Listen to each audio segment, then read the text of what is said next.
done it! I cannot believe it! I swear you'll never see anything like this ever again! Hello everyone, we are Through and Goal, a podcast where we talk about football and pretty much nothing else. My name is Sam, and as always I'm joined by my very best friend. That's who you are. Oh, hello. Very best friend and co-host, Elliot. Say hello, Elliot. Hello, Sam. I'm not going to do it. What? I'm not going to do it. No, you're not gonna do it. I caught you out once, and you've never done it since. So fair play. What the hell have we just watched? No, I know. I'm like, for context for people, during the Tottenham game, I messaged Sam saying, are we going to record straight after the Tottenham game, or are we going to hold out for the Liverpool game? And you go, yeah, Liverpool. I think Lana enjoys watching Liverpool, doesn't she? She's a Liverpool fan. But, well... She did.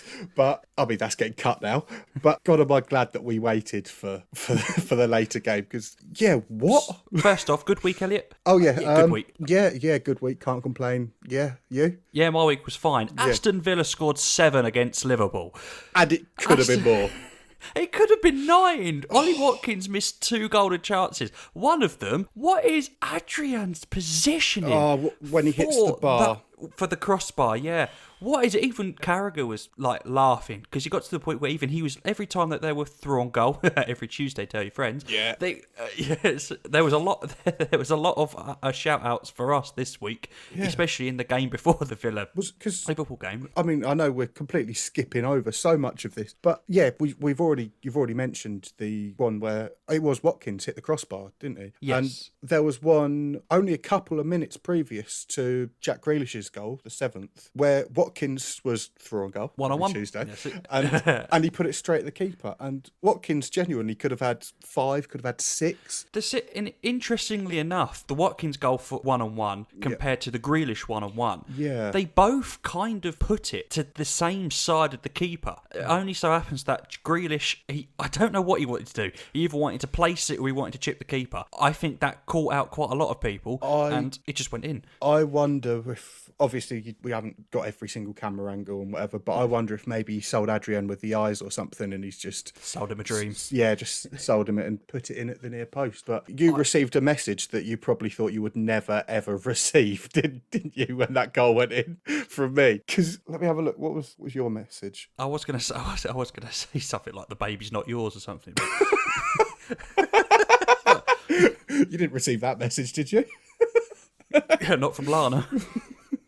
But yeah, so you put, oh my, what the flip is going on? Oh yeah, and you replied, big capital letters, my boy Grealish. Your boy Grealish. I slate him every week, but... You do. No, but he was 2 goals and 3 assists. He was phenomenal. Ollie Watkins hadn't scored a Premier League. You know, he's been playing well for Villa, but he hadn't scored. He did score on his debut in the League Cup. Off the top of my head, I can't think who it was against, but he did score early on his debut, and he had proven even before today that he's a smart signing. And I mean, the only question mark really was the price tag, and I think tonight he's paid for it. Tonight he's made up for it. Dean Smith in the interview straight afterwards, he went like, obviously, I know a lot of people were questioning the price tag he came with, but tonight he's more than doubled it. Yeah, yeah, exactly. I mean, we are ending with the quiz, but it's been a long time since... This isn't one of my questions, by the way. It's been a long time since Liverpool have had a hat-trick scored against them. Are you going to tell me who the last person was? I think it was Dimitar Berbatov in 2010 for Man United. Right, I was going to say, you normally go, and do you know who that was? I mean, I didn't know if you maybe put it in on your questions, but... No, I haven't. No, just that's normally a random fact, like your referee fact last week. I mean, I'm still impressed with that. That's fair enough. I've received like 4 or 5 messages saying, how on earth did you know that during the week? Oh, stop texting yourself then.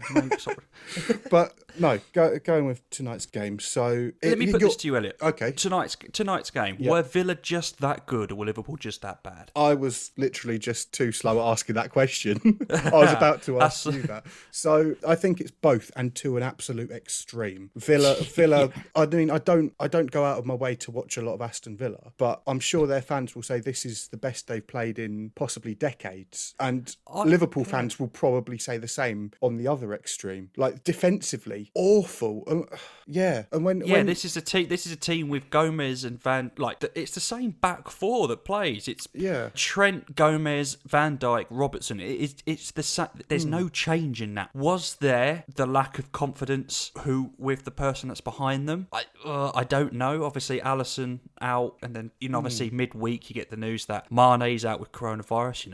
Hopefully recovers soon. Already the news and Thiago as well. So things will be hit, but I don't. For a team like Liverpool with the manager they have, I don't think they would let that kind of thing affect them to the extent of just how badly they played today. Defensively, they were all over the shop. Deflections, I think, were man of the match for Villa. Yeah, they like Barkley, Grealish. I can't remember if there was one more. McGinn. John McGinn's goal had a massive deflection off Van Dijk. They were saying it may even go down as an own goal, but yeah. I just couldn't believe what I was watching when it was happening. And did you see Aston Villa's tweet, like the 90th minute? They were like, "We want 8." Is what the crowd would be chanting right now. Yeah. I like that. Because, of course they would. Yeah. So, I mean, it's well known that Aston Villa were only 1 point. I think it was, when it came down to it, it was only 1 goal away from going down last season. And you think, I did catch a little bit after the game, and they were saying that if you work in Aston Villa's recruitment team, you're patting yourself on the back this evening, because it's part of the reason why they very nearly went down last year. You look at some of the players who they brought in last year. Wesley, I mean, he's nowhere to be seen now, really. I can't. Is he injured, or is he literally just left out of the team? I'm not sure, but he's not first choice. Good point. I haven't seen him. Mings, I think, is a decent signing. Douglas Luiz, again, decent signing. But these are the ones that are still in the team. Samata, they spent 10 million on. He's already been sold. Hasn't he gone to Fenerbahce or something? Yeah, he's gone off to Turkey. And there's signing after signing after signing. Jota, they bought from Birmingham for 5 million. He's now had his, I think it was either today or yesterday or day before, that he's now left the club by mutual consent. He's had his contract terminated. And you compare that to their recruitment this summer, and it's been a lot more sort of efficient, really. You've got Ollie Watkins, Traore. I think we've still got a lot to see with Traore. He scored a cracking goal midweek, though, didn't he? Against, was it Stoke? Stoke, yeah. It's like, does he even mean it? Yeah, he just passed it to the top corner. And then obviously Emiliano Martinez, cracking signing. Brilliant signing, that, yeah. Matty Cash, probably the best right back in the Championship last season. Yes, no, that's a very smart signing by them. Finally, this week, Ross Barkley joined them on loan. And what brilliant signing that is. Where did that come from? Yeah, fantastic signing. But 2 of the key signings for them have been from the Championship. There is quality there, and it's very clearly shown. Ollie Watkins, Brentford striker last season, he's still technically a Championship striker up until, because obviously Brentford not promoted. Yeah. He scored a hat-trick against the champions. Incredible. It's absolutely brilliant. And yeah, Matty Cash has really shored up that right-back spot for Villa this season, I've seen. It's not uncommon. I say not uncommon. It's only happened once that I could think of, that a team narrowly avoided relegation and then the next season they won the league. Yes.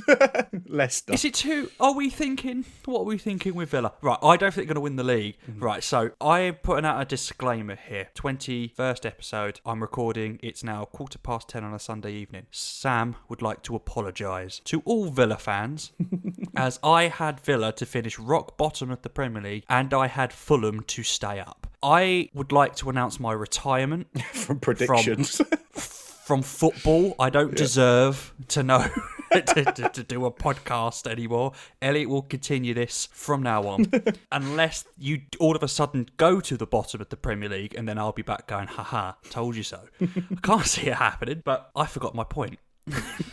I was too busy. Oh, Villa, right, yes. Yep. Martin O'Neill's Villa, they finished, what did I say, like sixth? Fifth I'm or thinking sixth at one. Sixth. Yeah, that was... With that John Carew, Ashley Young. Did they have James Milner in the middle of midfield at that time as well? I think Brad Friedel was goalkeeper as well. Was it Milner and Gareth Barry in the middle of midfield?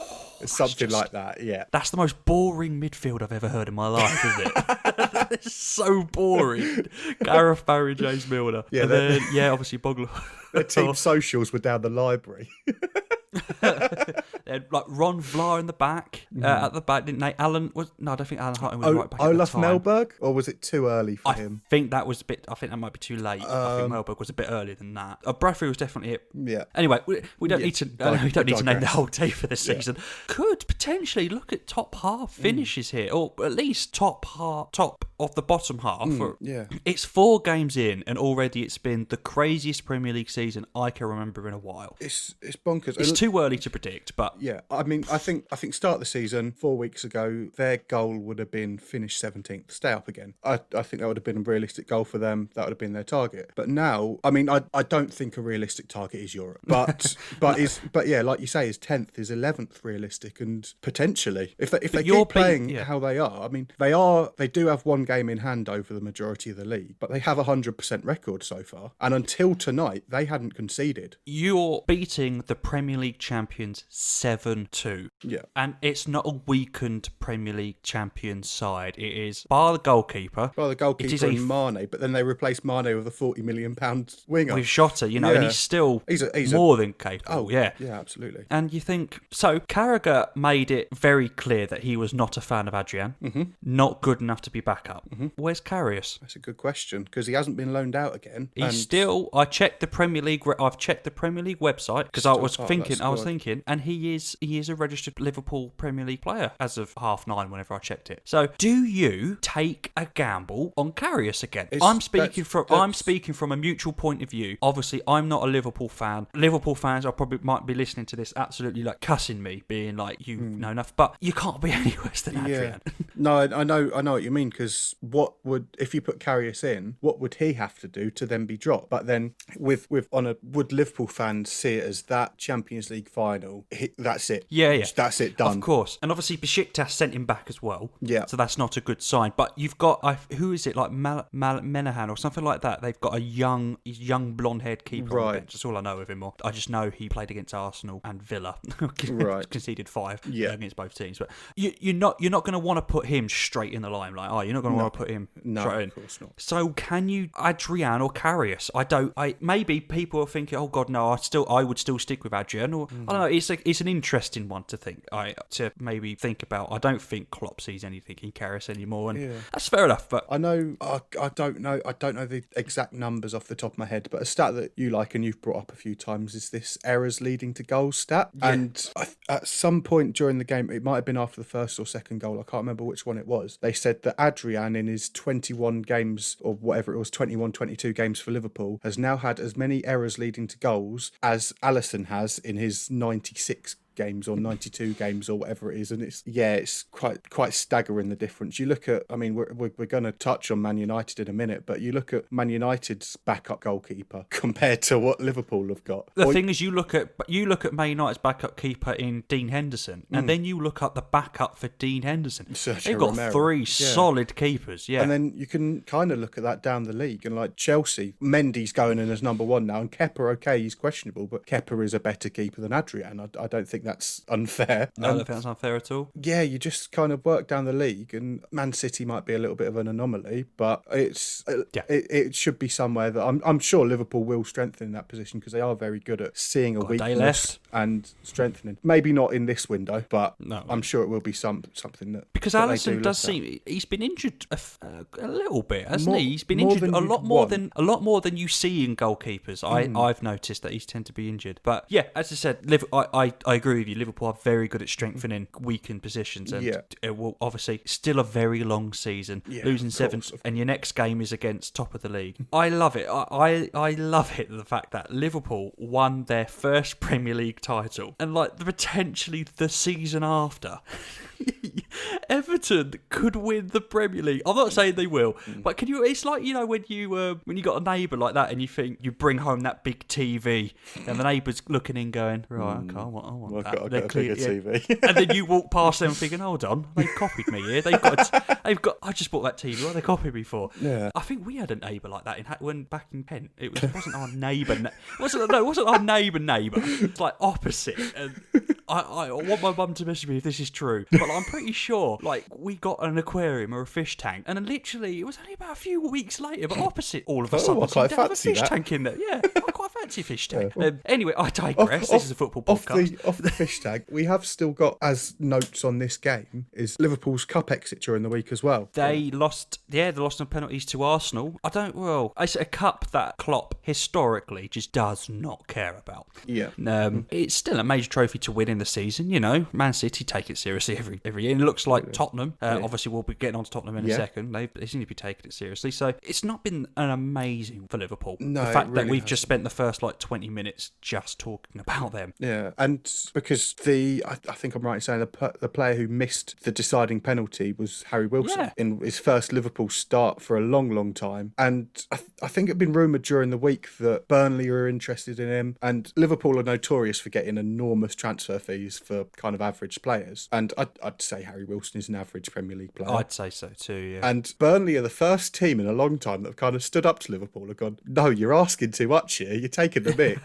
And yeah, that's a bit too much. Because I think they were wanting 20 mil plus add-ons, plus bonus. And for someone who's only really had a semi-decent season at a team that got relegated in the Premier League, it's too much. And it was good to see Burnley just kind of stand up and go, yeah, we're not doing that. Well, that was the main talk. But I think the rest of the Premier League games are a little bit quiet. I don't think there's anything more to talk about. Oh, wait, no. Tottenham beat Man United 6-1. The game directly before the Liverpool one. As soon as the Spurs game ended, I was thinking, right, okay, I'll chill. I've got a few more quiz questions to write. I'll just I'll chill. A bit of a breather. Nope. It's probably going to be, 2-0 Liverpool or something like that. It's fine. No, Tottenham were incredible. They were so good, I think. They were just, and Mourinho touched upon it on his interview at the end. He was like, defensive coach, 5 against Southampton, 7 in the midweek and 6 today. You know, if they had an attacking coach, it probably would have been about 10 or 11 they scored. But he seems to be finding, last season when he came in, he was very vocal of just wanting the season to end and kind of just, right, let's start again. And you saw that with a lot of Tottenham games. I don't think he knew. I think he was still working them out. Yeah. You look at the start of the season Tottenham had, lost 1-0 to Everton, but looking back now, you're thinking Everton... That's not an awful result. Yeah. That's all right. 1-0, that's fair.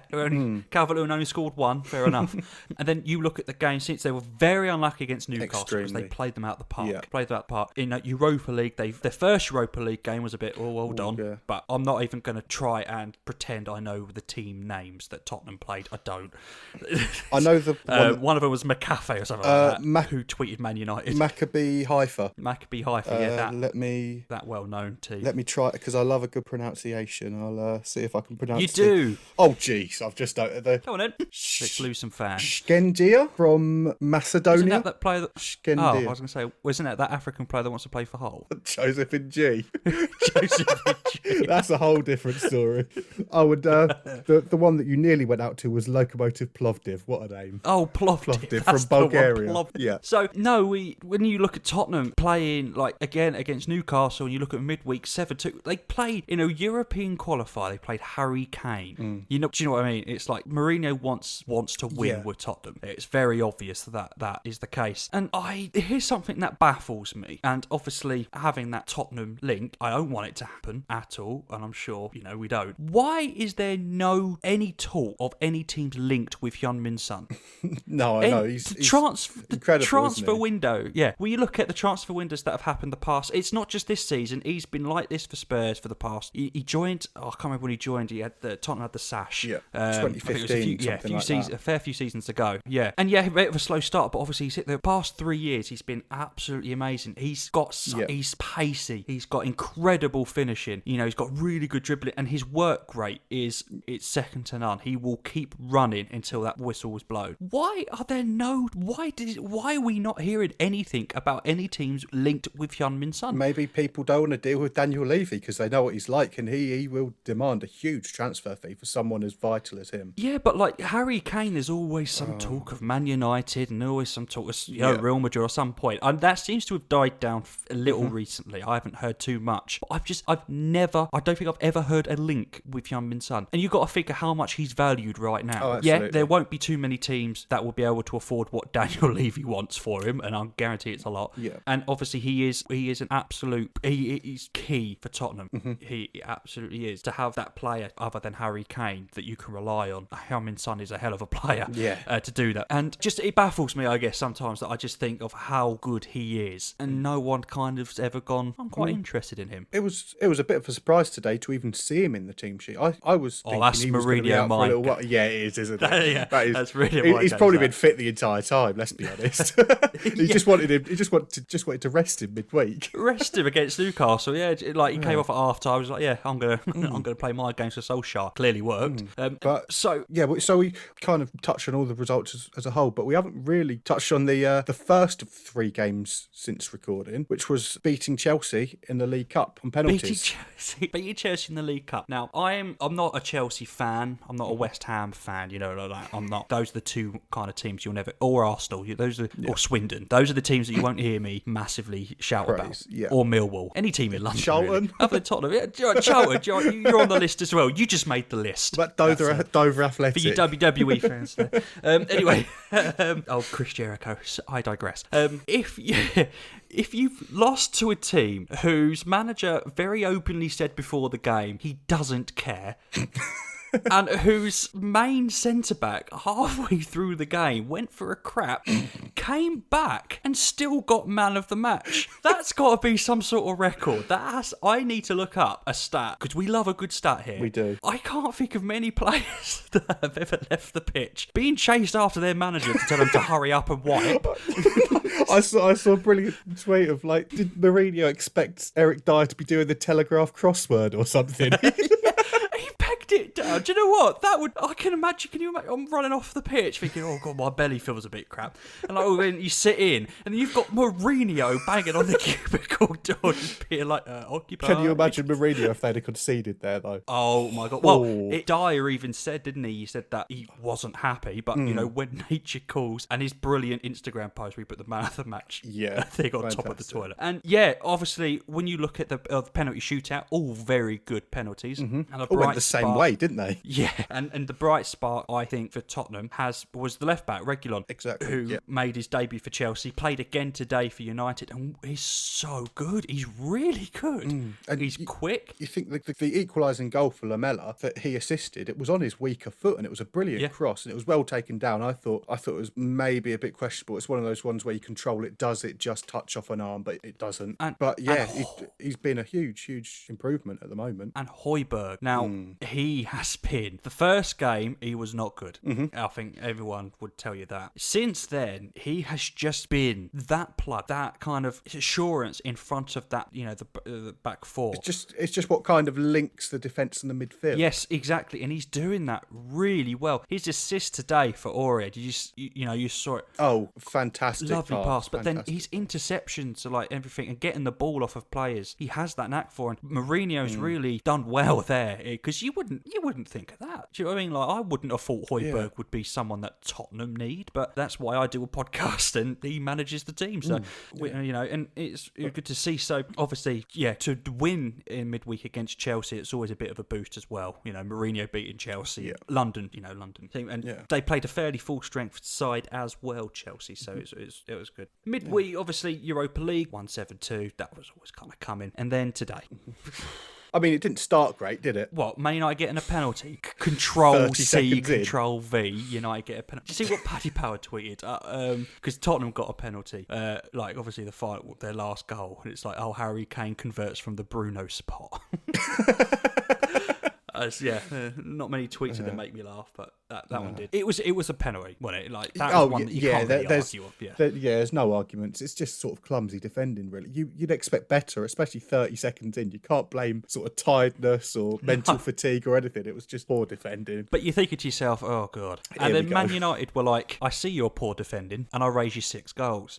And and it just... So, Patrice Evra wanted to... Well, he openly quit.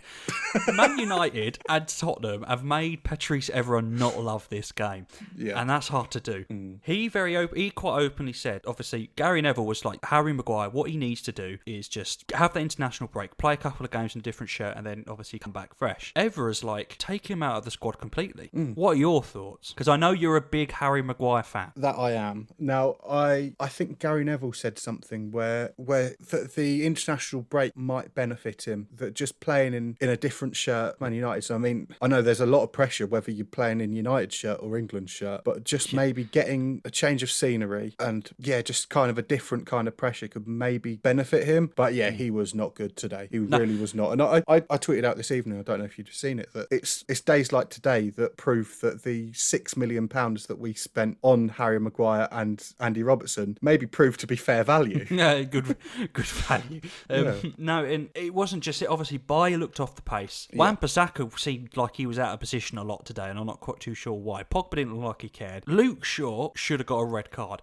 How on earth that was not given as a red? He wasn't even looking at the ball. He literally just saw Lucas and went through the back of him. And why VAR didn't look at it? It's not a little trip, is it? He's just wiped him out. What are your thoughts on the Martial Lamela situation? I mean, I think my thoughts are the same as most people's, that if Martial goes, Lamela should as well. And the only possible way that I can see that they've only given it to Martial, and I don't agree with this, but it's the only thing that I can possibly think, is that maybe what the referee has said and then also said on to VAR is that Lamela has maybe gone sort of in his upper chest rather than throat or face or whatever, but it's clutching at straws, really. I think they both should go. Yeah, so I was saying, only thing that I can think of the way that they're trying to justify it. And again, I don't think it's justified. Me personally, if Martial's going for it, I think Lamela has to go for it too. Yeah. I don't think Lamela's was intent. Right. When you look at the thing, Lamela's trying to push Martial out of the way, and then he gets a bit more up in him. Right. Martial was kind of just slapping him in the face. Yeah. And again, I think both of them should have gone, but that's the only way that I can think of them justifying it, is that Martial's was intent and a violent conduct, in brackets. Lamela did go down quite funny. But Lamela's, I don't think, was violent conduct. I think it was just him egging him on a bit. You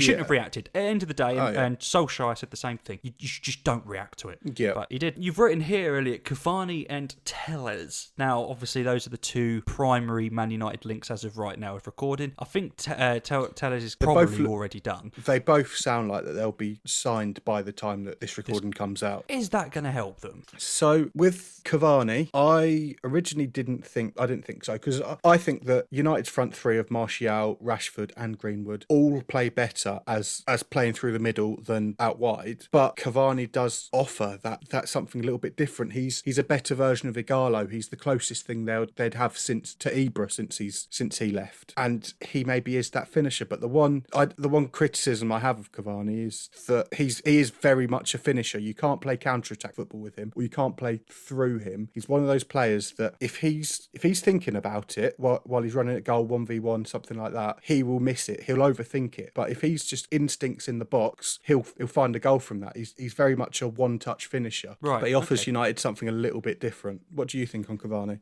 Funnily enough, I saw when Cavani was linked to Man United, the first thing that was trending on Twitter was Falcao. Yeah, I suppose he's the same kind of player. It could be a Falcao 2.0. I don't know. French League to the Premier League. Off the top of my head, I can't think of any good transitions. Thiago Silva didn't have an amazing start. Obviously, it's still early days. Very early, yeah. Falcao obviously didn't do it. Ibra did, I think. But yeah, you think otherwise. Like, there's no one that screams to me. Lower down, you think Payet. But yeah, that aside, even Tovan came to Newcastle and did very poorly. Yeah. But yeah, you're looking back a distance from then. You're looking at kind of Arsenal kind of days. You're looking at Henry, of course. Vieira, Perez. I'm talking like now. Yeah, obviously, modern. Modern MLS. I can't think. MLS, modern Ligue 1. And it's just Hugo Lloris, maybe. I mean, even that's quite a long way back. Yeah, goalkeepers. I think with goalkeepers, I don't think it matters what league you're from. You're facing. You're shot. You're saving doing shots. You're doing the same thing no matter what league you're in. So I think that transition him no matter what. But no, I can't. It's a really difficult one. Obviously, especially with Martial now suspended, 3 games out. Yeah, Cavani could potentially come straight in, and then the next episode. Well, the next episode we record it's international break. Well, there's still plenty of EFL, but I can't. You can't get too excited about it. I don't think it's anything to be like, wow, he's 33, which for a striker is, look at Vardy. Age doesn't really matter much, but for someone that's not proven in the Premier League or had that kind of experience, it's a free, I guess, as well. Yeah. But it's high wages. It's high wages and big agent fees. Yeah. Tellez though, I think could do something for United. Yeah. Luke Shaw, the writing's been on the walls for Luke Shaw for a while, and Brandon Williams is a right-footed left back. It just doesn't sit right. Long term, I don't think it's there. He might transition to a right back. I don't know, but I think that could be a good sign in Tellez. He's a very attacking fullback. He's similar to a Robertson, to an Alexander-Arnold, that he'll try and get 6, 7, 8 assists a season. He'll be on free kicks. He'll be on set pieces. He'll be on corners. And he's something that, you could think Luke Shaw is at times an attacking fullback, but I think Tellez will kind of get a bit more confidence from his back line with him bursting up and down the pitch. And I think he's a very good signing. And I think they're signing him a 5-year deal, and it sounds relatively cheap at about 20 million. Okay. I think he will be an improvement. Dominic Calvert-Lewin's really good, isn't he? Yeah, he's got to be England's second choice striker at this stage. At right now, absolutely. And let's go back to young Sam and Elliot. Well, I say young. Well, how young? 21 weeks ago. Right. Still sleep deprived. You had a bit more hair. That's about it, really. Yeah. I had a haircut on Friday. Yeah, there you go. So that's it's really changed. You haven't got much of a. You still got a beard. That was during lockdown. Yeah, I looked. Yeah. Oh yeah. Disclaimer during lockdown. I looked homeless. I forgot Jadon Sancho because I included Dominic Calvert-Lewin in my Euro squad. Right. Yeah. Obviously, I took Calvert-Lewin out. I was like, oh no, sorry, Sancho's in, and then Sancho's obviously still in, but Calvert-Lewin straight in my Euro squad, straight in. If I'm not, the confidence that he's playing with is ridiculous. And we love a good stat. Do we love a good stat? We love a good stat. We do love a good stat. The last person to score 2 consecutive home hat-tricks under Ancelotti was Cristiano Ronaldo at Real Madrid. James Rodriguez played in both of those games. Oh, wow. Coincidence? I think not. James, he's really proving a lot of people wrong with the, I don't even think he's really gone much out of first gear either. I think he doesn't run. I think there's still a lot more to come from him, a hell of a lot more. And I think he's still maybe even struggling with a bit of match fitness. But, if he's got room to improve on where he is now, he's going to be he already is a hell of a signing. Yeah. But it just shows that sort of guiding from a world-class manager and overhauling the midfield that desperately needed to be overhauled. Yeah. What an impact it's had. No, I second that. You can tell they're unbeaten, top of the league. The only thing that I think Everton and Ancelotti will be looking at now is the goalkeeper. Pickford, he's not good enough. He keeps making mistakes. Stupid mistakes. He's so erratic. The way he just comes out. It's just he's got one of the best distribution of goalkeepers that I've seen in the Premier League. But he doesn't do his primary job good enough. That's about it. And I just think, if you care that much, stick him in midfield. Don't stick him in goal because he's not doing, I don't know. But with especially, who's the backup goalkeeper? Is it still Lossell from who they signed from Huddersfield? It might still be Stekelenburg. No, surely not. Let me have a look. Just getting up Foot Mob. Not a sponsor yet. It's Lossell. Lossell, yeah. It is Lossell. So you've got a backup keeper in Lossell who obviously he's not challenging for the number 1 spot, is he? No disrespect. He's a not. Decent enough number 2, but that's all he's ever going to be. Yeah, that's it. And you've got one more day tomorrow. I think it's far too short notice. You may be able to get a loan in. I don't know, but someone needs to challenge Pickford for that number 1 spot because he knows. Obviously you've won 4-2 against Brighton, good win, but he's gone home thinking, well, I'm still playing the next game. You don't want that in a keeper. You want to be like, De Gea makes a mistake. He conceded 6. I'm sure he's gone home thinking, Henderson. I know it's not all De Gea's fault. Yeah. A lot of it was defence, but you concede 6. You're thinking, he might want to give Henderson a go next week. You want that, and then obviously in training you'll play better. Pickford's not. He's not going to. Maybe look at Romero from United. Get him on loan. He might want to look to go out somewhere. Talking of De Gea, when De Gea's time does eventually come and he messes up that Henderson goes in goal, does Ancelotti put an inquiry in for De Gea? 40-50 2-0. Weirder things have happened. But no, they're going into the Merseyside derby unbeaten at top of the league. Yes, What? and I have just looked. They are 3-1 to beat Liverpool. Wow. And that Wow. that almost that is Liverpool, who walked the league last season, who won the Champions League the year before, and Everton. You can't write off at this stage, particularly if Liverpool are still without Mane, Thiago, and like Klopp said after the game today, the players in international break don't come back until the Thursday before the game. So they've only got a couple of days to improve on. There's no regrouping. Today. There's no exactly. Let's not do that again. That's going to be a brilliant game, and if Everton go on and win that, then I think it's too early to say title contenders, but they'll be thinking Europe. They've been top 4 before, but no, I completely agree. It'd be hard pressed, obviously, just before we move on to the EFL, it'd be hard pressed not to mention West Ham, since David Moyes has been doing his Zoom management, have actually been quite good. He's quite good working from home, isn't he? He's making it. He's probably made a lot of managers think, well, I may as well just go home. They beat Wolves last week 4-0, convincing, and today they beat Leicester, who Leicester are coming off the back of a 5-2 win away at the Etihad. So they beat them 3-0, and I mean, it pains me to say a little bit, but Jared Bowen, he's a hell of a player, isn't he? 3 goals in 2 games. He's very good. I mean, he was always too good for us, and in truth, I thought when he moved in January, he could have potentially gone to a bigger club further up the table, like a Leicester actually. But I mean, he's doing very well at West Ham so far, and I can see that it won't be that too much longer before maybe a bigger name is calling. Ooh. Wickham have not put a point on the board, and not only that, they've yet to score a goal as well in the Championship. One bonus though, they have conceded less goals than Liverpool this season. What a bonus. Okay, get Gareth Ainsworth on the phone. Could be worse, Gareth. Could be worse. However, obviously, we don't want to just be just a Wickham, Haaland, Gillingham podcast. We'll mention everything. I think they're good as down. Here on Through on Goal, we love keeping track of what managers are going to be sacked next. We make a game of it. David Wagner was eventually sacked, so we've been on the prowl. We've been on the search. Which manager has not been sacked yet, but we feel probably should be sacked very soon? So we start a new segment of, has Sabri Lamouchi, the Nottingham Forest manager, been sacked yet? We're 4 games in. He's not won a single game, and there is a lot of calls for him to be sacked. So here we are. This, by the time you listen to it, the segment could already be over, but this is our new segment. Has Lamouchi been sacked yet? No, but Forest are awful at the moment. They are 11 games without a win at the moment.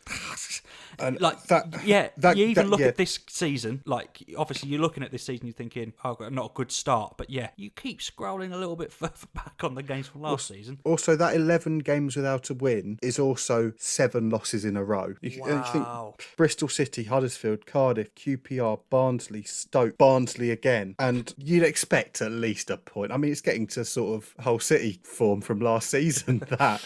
Obviously, we look at, you just quickly go down the A52 Brian Clough way to the other team in East Midland. Finally, Derby have won a game. Yep. Good win over Norwich, Rooney free kick. Can I just make a quick statement that Derby's third kit is stunning. Bright and the cause that they're doing it for, breast cancer awareness, and £5 of every shirt sale goes towards the charity, and I think it's a brilliant gesture, brilliant charity to do it for. Because I think Lyle Taylor at Nottingham Forest dyed his hair for the same reason. Yeah, it's nice to see, and it's good to see. And as I said, they've made the third kit pink. Oh, it's a stunner. It's a stunner. If you haven't seen it, look it up. Yeah, it's like bright, a high vis. I'll give them that. Yeah, it is bright, but no, that would be under my Christmas tree, Lana. And Rooney scored. Obviously, Rooney scoring free kick. The thing is with Derby, are we going to get to a point where they're going to be okay until Christmas, and all of a sudden they're going to be really good, and then they'll finish 7th? Yeah. No. Yeah. But worth mentioning in that game that Pookie missed a penalty to go 1-0 up during that, and it was a shocker of a penalty. Yeah, he slipped as he hit it, didn't he? But also, I was watching that game on Sky, and they said that Wayne Rooney is the set piece. He does the analysis on the set pieces at Derby as part of his coaching work. Oh, that does he he does there. really? So on Monday morning, he's going to be in there. Boys, this is how it's done. Look at this. Look at my free kick. Look at what boys, I can do. Come on, get to my level, please. Yeah. Come on. No, I agree. So I can't wait for this segment to carry on. Is Sabri Lamouchi in a job? But we look at the top of the Championship, and Bristol City and Reading are both, Reading's they're a big top surprise. two. A huge surprise considering the last season. They did well last season and they've recruited pretty well. But yeah, that is the big surprise. And another big surprise, which we both had Brentford to get promoted this season. And they've not started well. They're currently 15. And today they were 2-0 up against Preston at half time. And then they ended up losing 4-2 with Scott Sinclair getting a couple of goals. But you think, how's that kind of allowed to happen? And Ben Rama spent most of the game on the bench. And there's obviously rumours circling that he might go to Palace. And it's worth mentioning that although the transfer window does close on Monday, yesterday as you're listening to it, that domestic transfers can still be done for another 2 weeks. So if Ben Rama doesn't move tomorrow or yesterday, he's not. It doesn't mean that he's staying there. There's still a couple of extra weeks. Hull are doing all right, aren't they? We're doing better than I thought we would. Genuinely, we're not top of the league. Lincoln are top of the league, but we haven't conceded a goal. We've won every game, and in truth, we could have won Saturday's game by quite a bit more than the 1-0 that we did. But we're looking very good, and even with key players out injured for little bits of time at once, we're still grinding it out and still getting those results. And at this stage, I'm expecting promotion, and we're 4 games in, and we're the Friday night game this week on Sky away at Fleetwood. And Fleetwood last season were a very difficult team to go to, but they're currently on 3 points from 4 games. And if we beat them, then our next games are Rochdale and Wimbledon, and we could be sat here after 7 games on 21 points. That's very impressive. Right, saying that Hull are the only team in the top 4 leagues that haven't conceded a goal. That is correct. After Aston Villa conceded tonight, and aren't you? It was only 2-3 months ago that we were conceding 7.5 away at Wigan, and we're looking good. We're playing attacking football. It's exciting to watch, and right now I'm having a bit of fun as being in League One and kind of winning games rather than just grinding out result after result in the Championship and being in another relegation scrap. But our recruitment's been good. Our performances have been even better, and we're looking at one of those automatic spots. That's what we want. Yeah, that's fair enough. Obviously, Gillingham, they left it late. Jordan Graham has got to be one of the signings of the season. He's been doing so good for Gillingham. Left it really late against Shrewsbury. It seemed Shrewsbury were on top most of the game. I think Jordan Graham's goal in the final minute, I think, was Gillingham's first shot on target. Right. So, anywho, it's good to see, and Gillingham are occupying that last playoff spot, which I know we did our predictions, and obviously I remember telling you, I've done my predictions, and I've done every single position. You were like, no, just tell me who's being promoted and who's getting promoted, and I was like, oh, cry out loud. I have Gillingham on my League One prediction to finish 6th. Okay. And they are currently 6th. So I know it's only 4 games in, and I'm not getting cocky about I've predicted something after 4 games, but it's encouraging to see Gillingham there when historically starts of the season haven't been too good to Gillingham. So I'm looking forward to seeing. Obviously, we've got Ipswich in the EFL Trophy. Who cares about the EFL Trophy? I don't want to sound too much like Klopp and Mourinho, but come on now.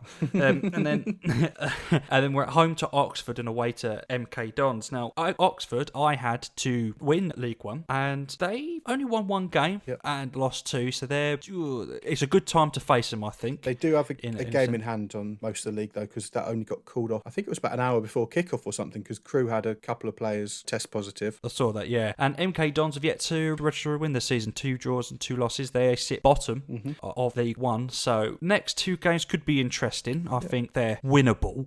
I didn't think, at least one of them would be. But based on this season, how Gillingham have been set up, recruited very well. So I'm looking forward to it. And as you mentioned, Lincoln are still 100% at the top of the league. Yeah, absolutely. And they turned it round very late on against Blackpool at the weekend. So Blackpool went 2-1 up in the 82nd minute, had a player sent off in the 84th, and then Lincoln scored in the 85th and the 88th. And there's one player that I just want to kind of highlight at Lincoln, who is called Lewis Montsma, who is a 22-year-old Dutch centre-back who they brought in over the close season. He's a centre-back, and with the winning goal, he scored his 5th goal of the season at the weekend from centre-back. Of the season? What? I mean, in all competitions, he's scored 5 goals this season. That's including one in a 7-0 loss to Liverpool. 7-2 loss. 2. I was going to say, he can't be scoring in a nil loss. In a 7-2 loss to Liverpool. That was, But fair cracking enough. signing. And at 22 years old, he's got a big future ahead of him. There was a cracking stat that I forgot to mention. Tottenham have scored 13 goals in October, and it's October the 4th. That's an amazing stat. We love a good stat. Right, first weekend of the month can only mean one thing here at Through on Goal. It's quiz week. Yes. So, we know I am winning 3-2 on the quizzes. I am top of the league. Elliot is bottom of the league, you know.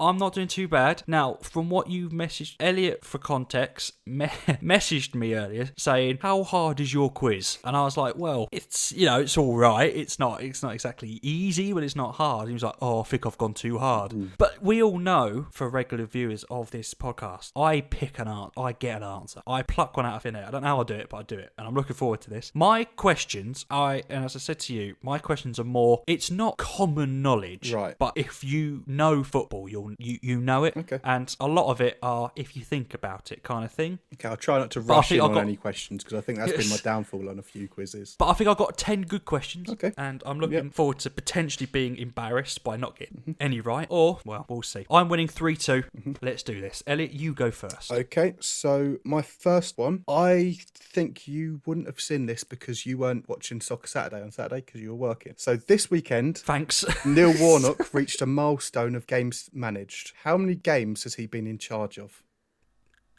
1,500. Correct.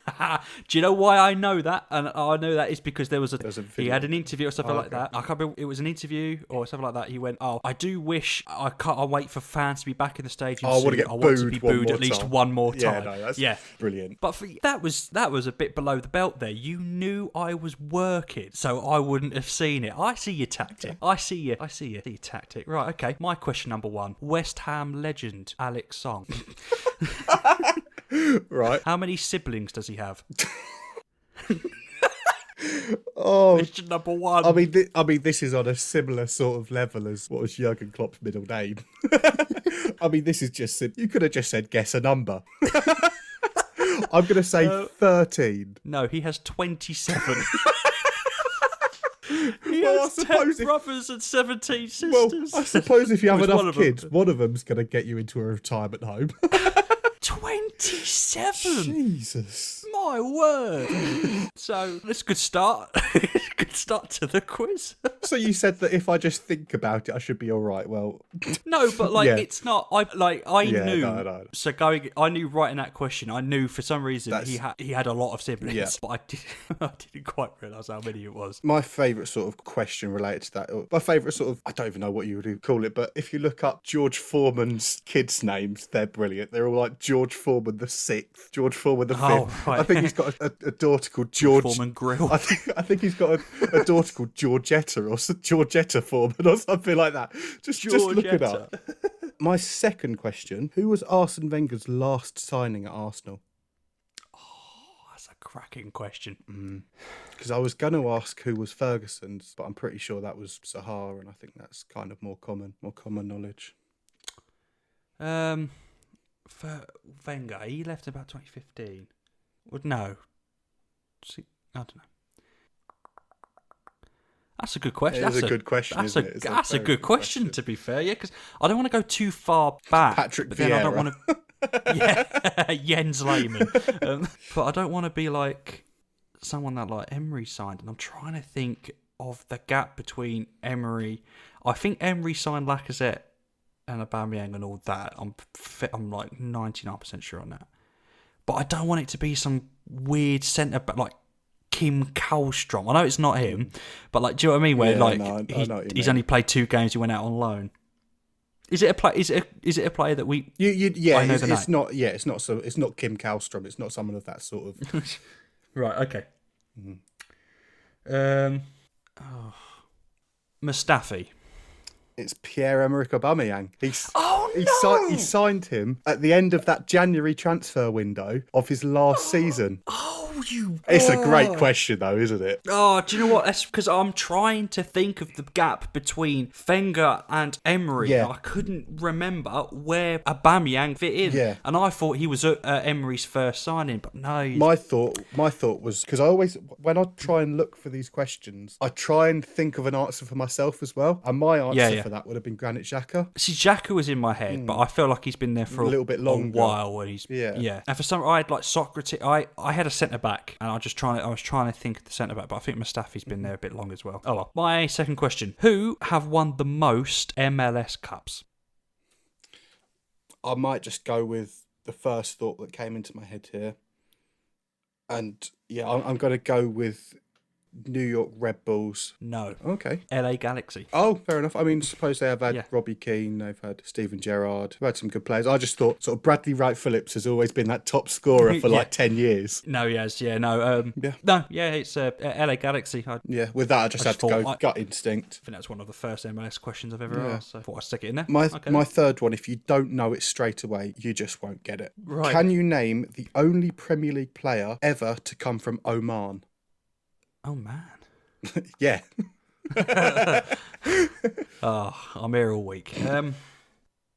It's a name you'll know. It's not Kim Kallstrom. I feel like because he's Swedish. I feel like I can picture his face, and I feel like I can see a monobrow. Don't know why. Just all of a sudden I've got Basingwa in my head. But, I want to say he's Turkish, Jose Basingwa. Okay. Oh no, Portuguese, isn't he? Yeah. Famous for being relegated with QPR and laughing as he walked off the pitch. Yeah. Right, I've got like a Southampton player in my head. Okay. Oh, I can't. Oh man, I can't. I can't. I wanted to say Romeu for some reason, but he's Spanish, so I can't. No. Is it a pass? Hit me. Okay. It's Ali Al Habsi. Oh. Crying out loud. Right, okay. I mean, you know him. Yeah. You know? Wow, okay, well done. My number 3 comes with a bonus point as well. The bonus point would be incredible if you get it. But okay. Who did Sol Campbell play for 29 days? What's the bonus point then? The one game that he played, who was it against? I mean... You must recognise this story. Was it Notts County? Are you asking me or are you telling me? Was it Notts County where he was managed by Sven-Goran Eriksson as well? I'm gonna go Notts County. And are you gonna go for a bonus? Are you gonna go for the bonus? Who was it? Bonus point. I'll go Yeovil. Right, you only get 1 point. It was Notts County. Sven-Goran Eriksson was the director of football at the time that lured him in. Right. He signed a 4-year deal with Notts County. With an option of a 5th. It gets worse, Elliot. It gets worse. He was on 40 grand a week at Notts County, and he was under the impression that some billionaires were coming in to take over Notts County, take him to the Premier League. He stayed there for 29 days and played in a 2-1 loss to Morecambe, to which then he walked out, ripped the contract up. They terminated his contract through mutual agreement, and he came out in the interview saying, "They've taken me for a mug." He didn't like the changing rooms. Apparently, the pitch wasn't watered too well. It was too hard for him to play on, and he left. I'm in shock here. 40 grand a week in what was league? Must have been League 2, League 1 or League 1 at best. 40 grand a week. At the end of his contract, he would have made £10 million playing for Notts County. But no, after 29 days, he went, nope, not staying here. So you get a point for that. Well done. So my next one, you might actually know this straight away. Where did Newcastle buy Alan St Maximin from? Oh, it's French League. And St Etienne? St Etienne was my guess as well. It's Nice. Oh, was it really? For some reason, I've got him playing in white and green stripes. Yeah, that's what I thought. Although I might have had that in my head because 2 questions earlier, the Pierre-Emerick Aubameyang question, well, maybe, he played for St Etienne. But yeah, looking back on it, I could see him in that black and red kit with the Gucci headband. Oh, yeah. Oh, fair enough. Do you know what? I can't believe this is lined up really well, because my question is along the same vein. Question number 4. Who did Leicester buy Kasper Schmeichel from? I'm, again, gut instinct, just go in my head.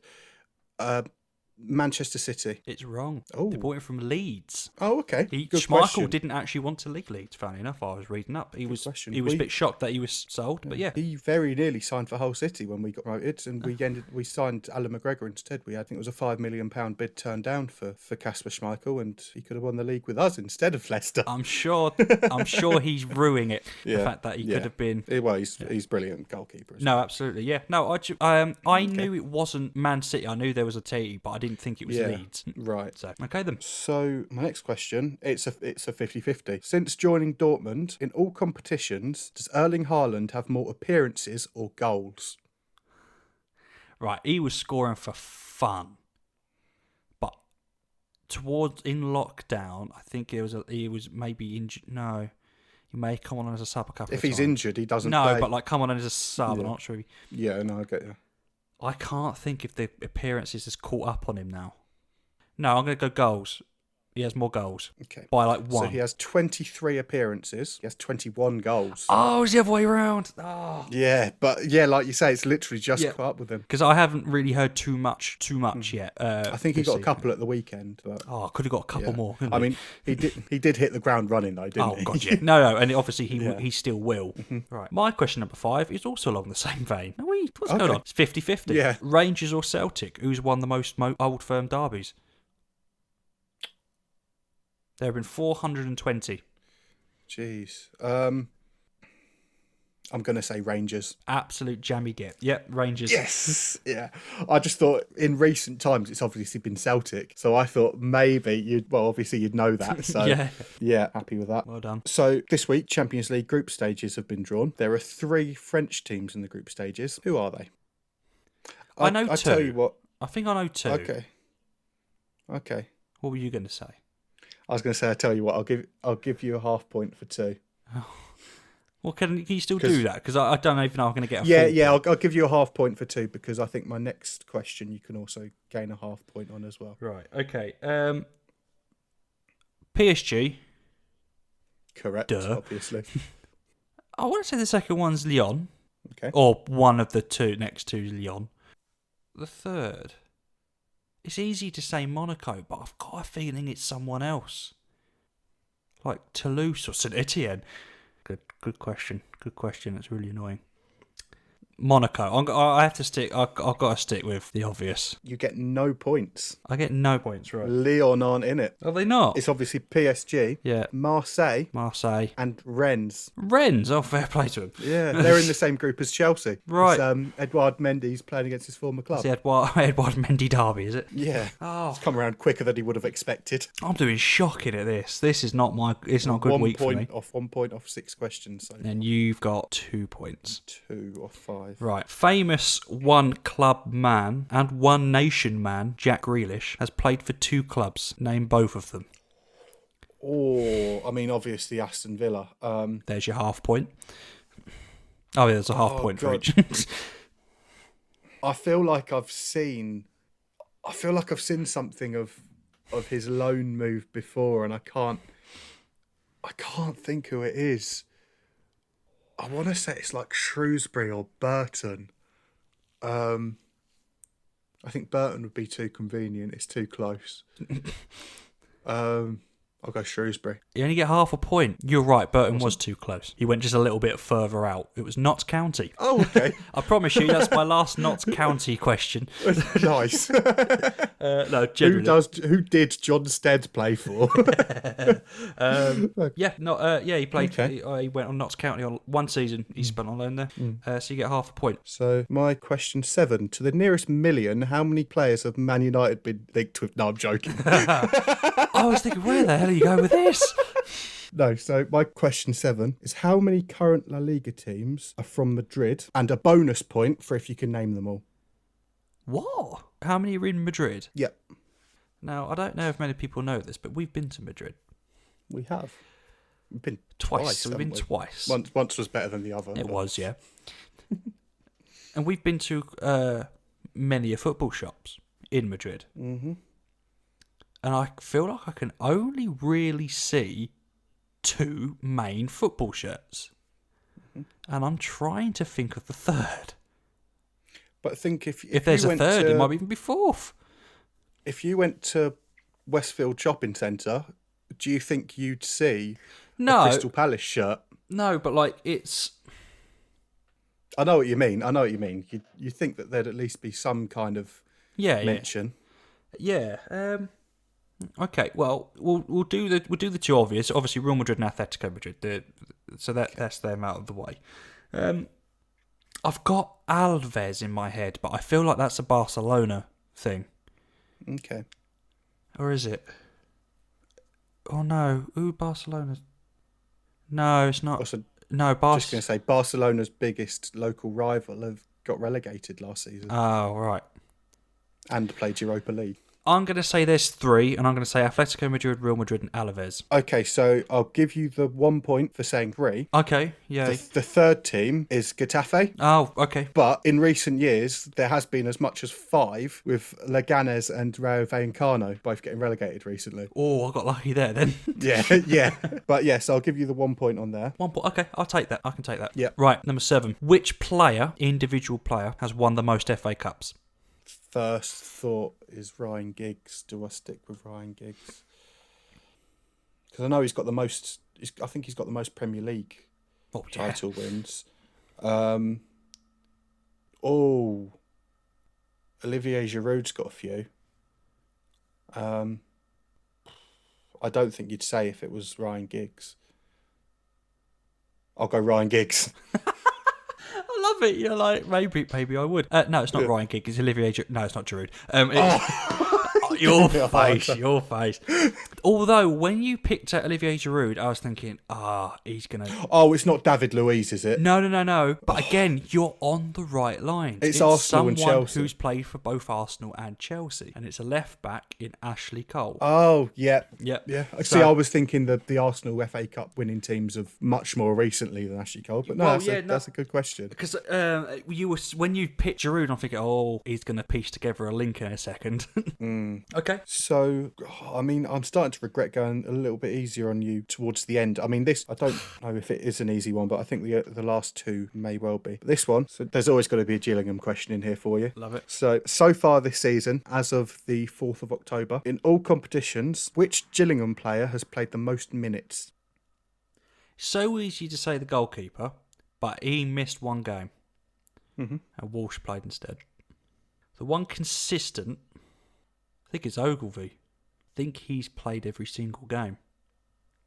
So I'm going to say Connor Ogilvy. It's Connor Ogilvy. Just get in. By 10 minutes over Jack Bonham. By 10 minutes. Really? It was the game that he missed, because obviously if he missed Stoke, didn't he? If he missed this, if he was playing the Stoke game, easy. If he was playing the Stoke game, I feel like you probably wouldn't have put that question in, because it's easy. Goalkeepers, always in.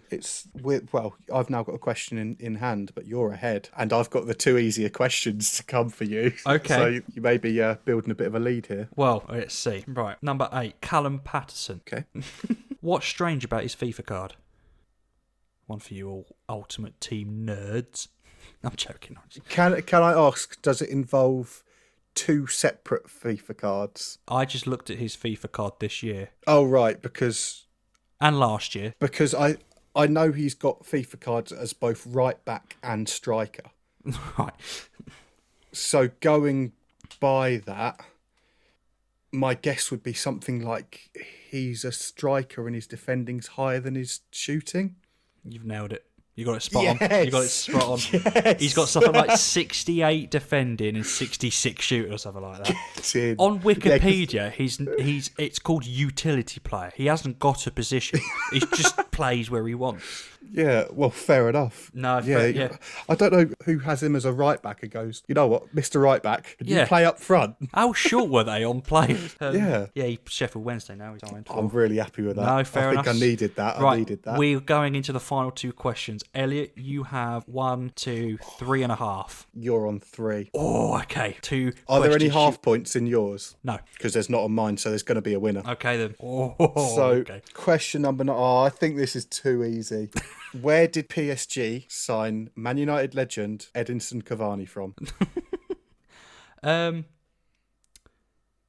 Hold on. That's a thinker. Atletico Madrid. So happy you said that. Napoli. Oh no! Of course it bloody was. It was was it under Ancelotti? No, it wouldn't have been under Ancelotti at that time. But no, it was. Yeah. Oh, that's really annoyed me because I think the final 2 questions you're going to get right. Okay. Number 9. Who was the last team Graham Souness managed? Famous Paul Pogba hater. It wasn't. Oh, I was thinking Turkey. I was thinking, was it Galatasaray where he put the flag in the pitch? But I think he managed Newcastle recently, so I'm going to go with Newcastle. Yeah, it was Newcastle. Yes. I don't think I can win this now. No, I don't think you can. Was he the manager before Joe Kinnear or something like that? I don't know. He's the manager that signed Michael Owen. Right. Yeah. I don't know if that's the best thing about his reign, but it is. So, I think he was the manager as well when Kieran Dyer and Lee Bow had a bit of a scrap. That's a very good shout. Let me just check on this Newcastle managers list, unless your next one is who was the manager after, in which case it would be cheated, but I doubt it's that. You're on 4.5, I'm on 3, so best I can get is 4, so you've won. Oh God, no, there was a load of managers. There was Glenn Roeder, Nigel Pearson, Sam Allardyce, Nigel Pearson again, Kevin Keegan, Chris Hughton, and then Joe Kinnear. Right, okay, it's a bit of a gap between. Yeah, so mine goes along a similar theme to my last question, in that it's about Napoli. Right. Who is Napoli's all-time top goal scorer? Now, something tells me it's Cavani, because you've maybe tried to link them together. Okay. The other thing tells me it's Higuain. Maradona played for them for a while. But I don't think he wouldn't have been all-time record goal scorer. I don't know how long Higuain played for them for. No, I think he played for them for a while, and then he went to Madrid, didn't work, and then he went to Chelsea and Juventus and all that, and he's now into Miami. Yeah. Now misses penalties in Miami. It's not even in Miami, it's about 2 hours from Miami. I guess you're going into Miami. Please don't leave. No, I'm going to say Higuain. Okay, so, I mean, you're incorrect. But so you mentioned Maradona. Until, I think about 2 years ago, Maradona was their top goal scorer. Was he really? Right, okay. Then Marek Hamsik took over, then went off to China. Yeah. And then towards the end of last season... Oh, it's Dries Mertens. Yeah. Dries Mertens it is Dries took Mertens. over. Yeah. No, I remember seeing the news. I think I might have even mentioned it on the podcast. Do you know what?